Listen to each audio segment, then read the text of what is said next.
Good morning, Brew Daily Show. I am Neal Fryman. And I'm Toby Howell. On today's episode, of course, we're going to talk about what everyone else is talking about, which is this wildfire smoke blanketing the Northeast U.S. right now. We're going to try to get through that one without coughing. I have a lot of confidence in us. And if you're a pickleball fan, I've got a list of the cities with the most pickleball courts per capita, so you can dink to your heart's delight. Then we'll break down the specifics of the contract that lured Lionel Messi to the shores of South Beach before finishing up with a story about some sewage sleuthing that led one doctor to turn to poop to track down a cryptic strain of COVID. Neal, it's Thursday, June 8th. Let's ride.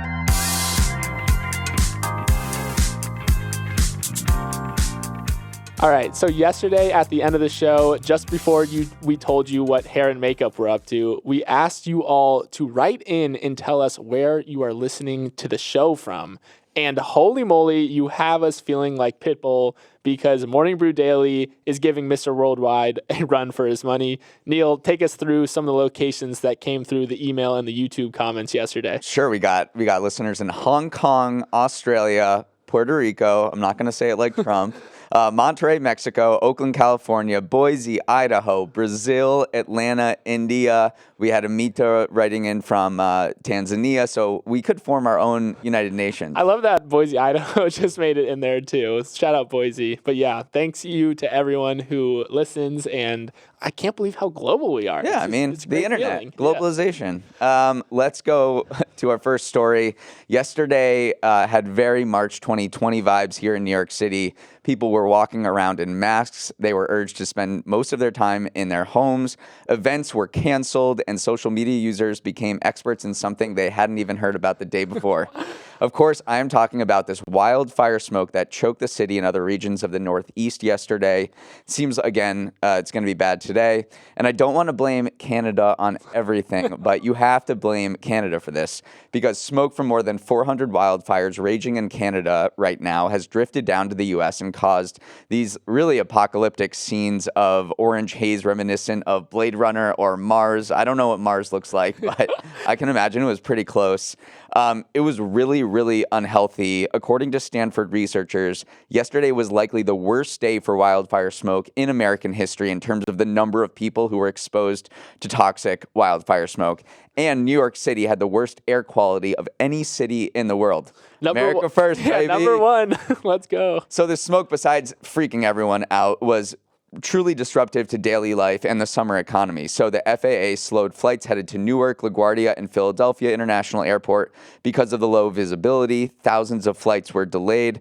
The home games of the New York Yankees and the Phillies were canceled. Schools across the Northeast canceled all outdoor activities, so that must have been fun for parents who had to pick up their kids without running around. Some Broadway shows, including Hamilton, were canceled because the performers were having trouble singing. So were many other outdoor events, including concerts and plays. And thankfully, they canceled the horse carriage rides around Central Park out of concern for the animals' health.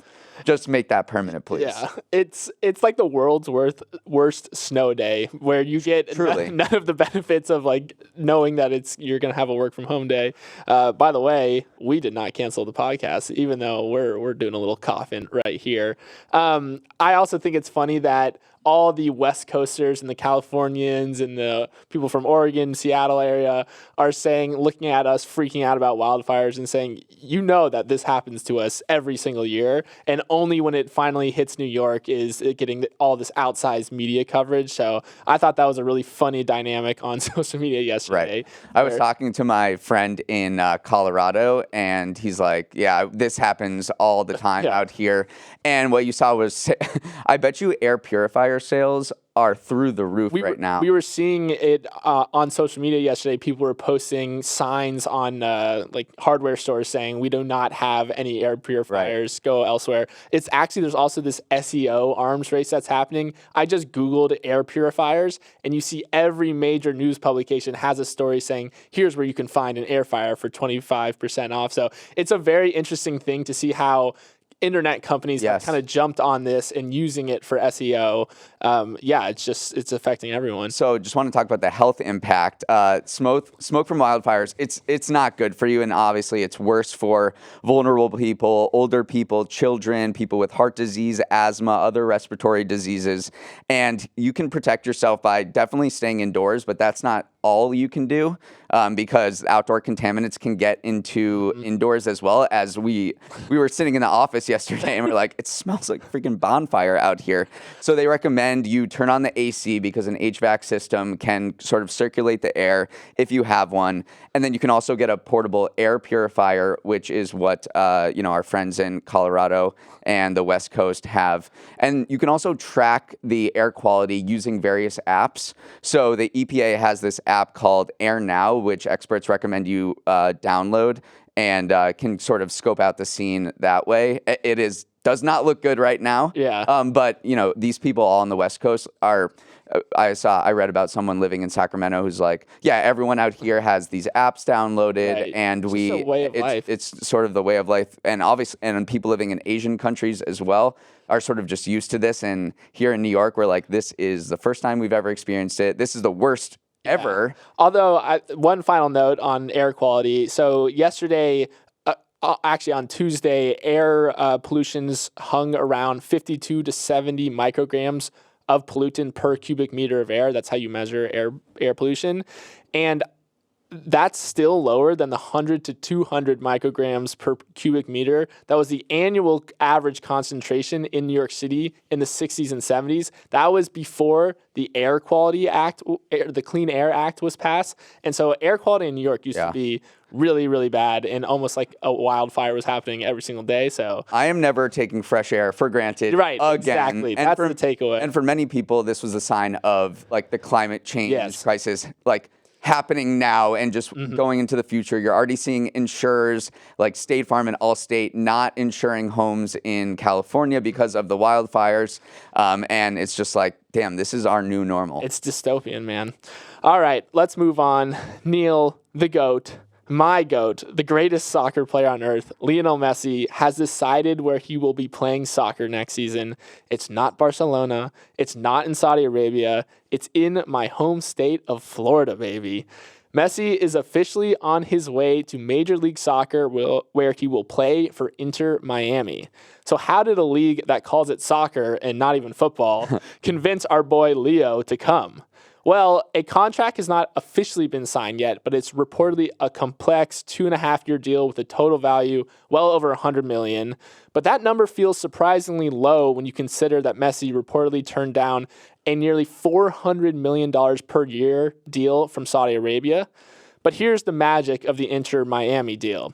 According to reports, it includes agreements with Adidas, who is the main sponsor of the MLS, where Messi would snag a cut of any increase in Adidas profits resulting from his involvement in MLS. There's also reportedly a similar deal that involves Apple TV Plus, who bought the broadcast rights to MLS for $2.5 billion earlier this year.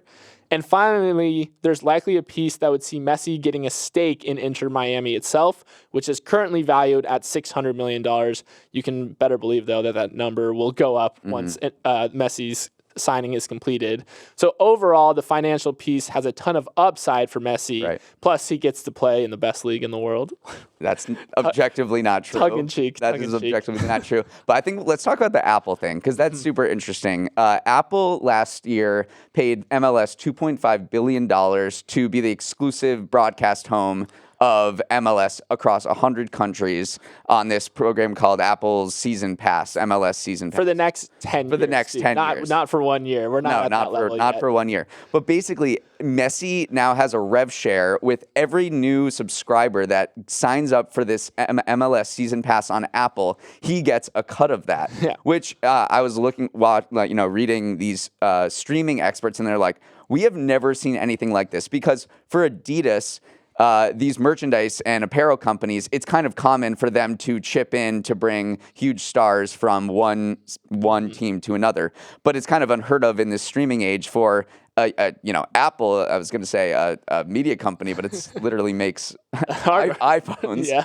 to chip in and say, like, Messi, you're going to help us out because all of these people, not only in the United States, but around the world, probably a ton in Argentina, are now going to be watching MLS soccer and signing up for our service. And we want you to have a piece of that as a carrot to come to the MLS. I mean, honestly, the Adidas relationship is really interesting too, because in most other leagues, there's a variety of kind of sportswear sponsors. Like Manchester United is an Adidas team, but Manchester City wears Puma. But in the MLS, every single team wears Adidas because it is kind of the presenting sponsor of the league. And so that's why Adidas is willing to chip in to bring Messi in, because hypothetically, Messi brings more eyeballs. Which, I mean, he will. So it's a good deal for them. And then also, I wanted to touch on the point of him getting a stake in Inter Miami. MLS franchises are kind of punch above their weight in terms of how much they're worth. And that's because in the MLS, there's no promotion or relegation, which is, again, a staple. People who watch soccer know that every other European league has promotion relegation. And while it's super fun for fans, it's horrible for team owners, because if you get relegated, you lose the lucrative TV sharing deal that the top leagues have. And basically, the value of your franchise plummets. In the U.S., in order to convince owners to buy a franchise, they can't have a promotion relegation. And so these franchises hold their value very well. So you better believe that Inter Miami's $600 million valuation is only going to keep ticking upwards. So yeah, this deal, Messi the businessman. It is a really creative, interesting deal, and it could be a huge moment for MLS.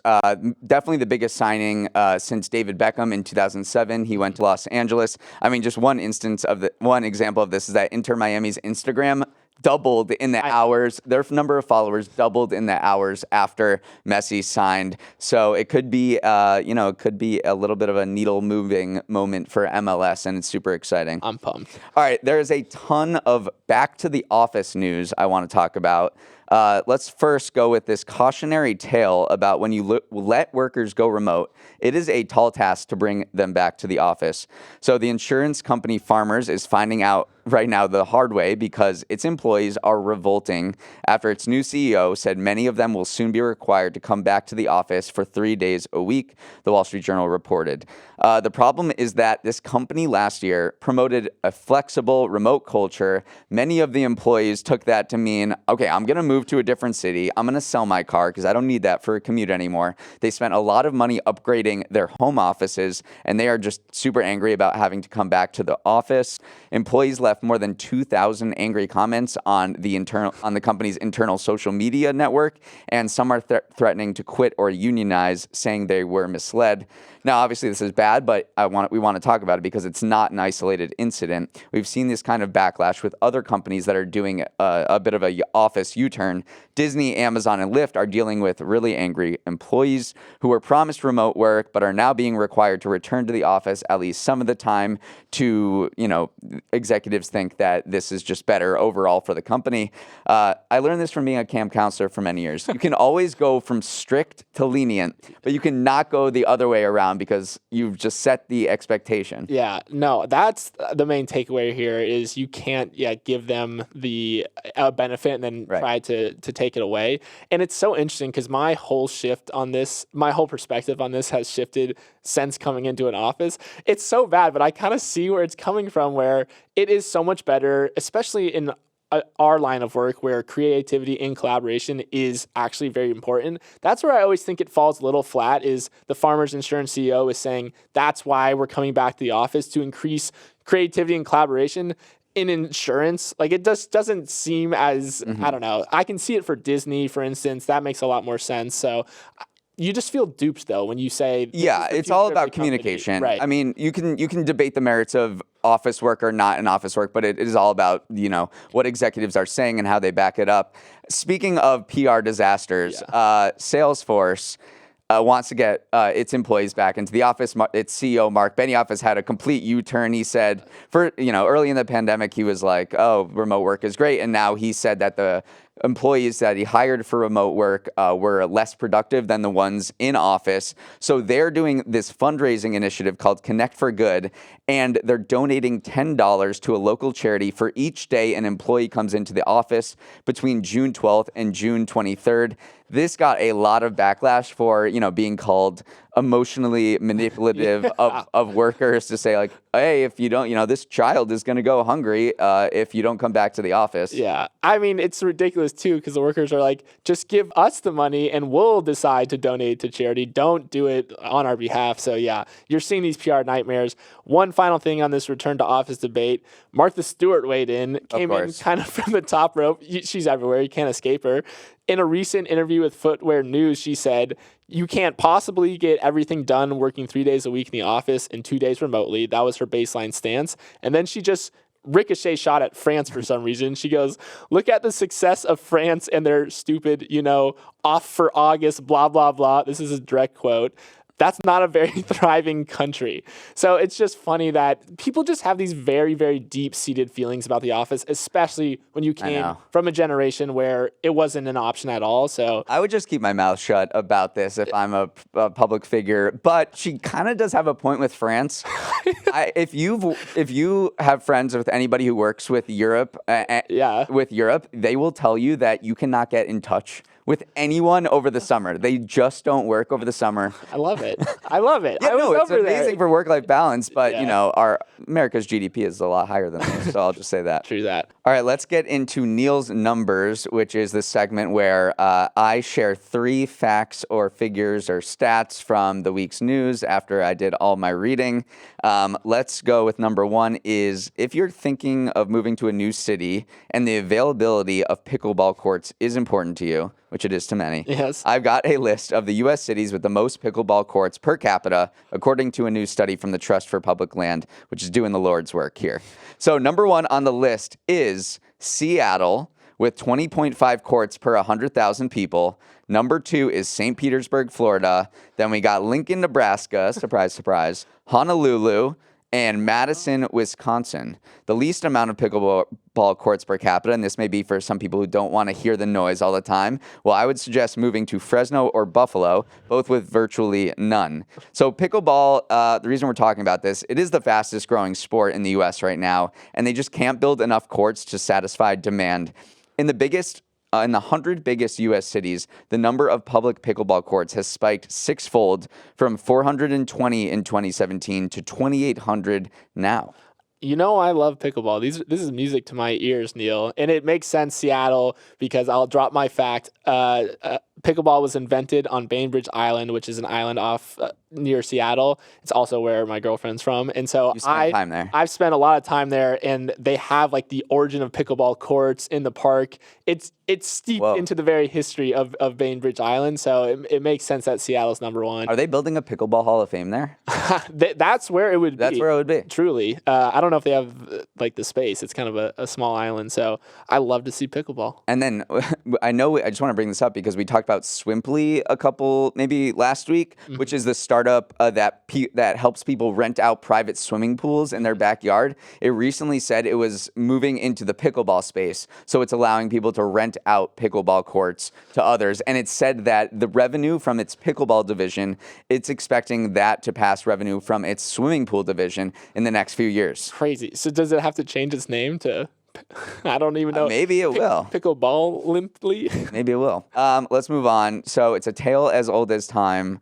A kid finds their parents' debit card and burns their life savings by buying things on mobile games.